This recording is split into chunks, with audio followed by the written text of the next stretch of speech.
C'est avec le Fonds Région et Ruralité, le FRR, dans le volet soutien à la vitalisation que la MRC de la Vallée de l'Or vient en aide à 4 projets pour un investissement de 361 000 Une formation en mécanique automobile à Kitchissakik, l'aménagement d'une zone d'enseignement extérieur à l'UQAT et le renouvellement des installations d'une patinoire extérieure et d'une aire de jeu à Bellecour sont les projets visés. Un volet réconciliation, il y a un volet éducation aussi par le fait même là, qui vient répondre aux besoins des communautés.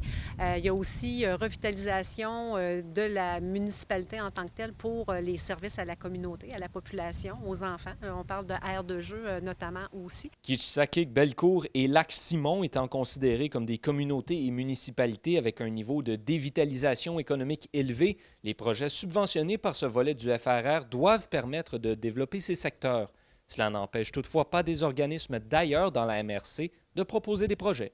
Par exemple, on voit que la municipalité de Val-d'Or ou même la municipalité de Sainte-Terre pourrait vivre certaines particularités pour la population qui serait visée dans les 3 municipalités citées.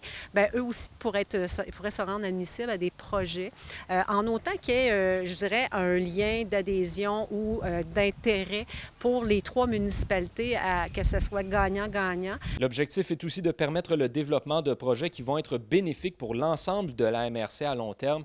La formation offerte à Kitchissakik pourrait, par exemple, venir en aide au manque de main-d'œuvre en mécanique ailleurs sur le territoire. C'est sûr que Kitchissakik a certainement des besoins là, au niveau des services mécaniques là, en ce moment, tant au niveau du conseil ou autre. Mais évidemment, oui, ces gens-là vont pouvoir aussi là, faire profiter de leur expertise auprès des employeurs du territoire. Les différents projets subventionnés devront être menés à terme d'ici la fin du mois de septembre 2025. La MRC avait une enveloppe d'un peu plus d'1 million de dollars pour ce 4e volet du FRR qui s'étend de 2021 à 2025. Yoann Carrière, RNC Nouvelles, Val-d'Or.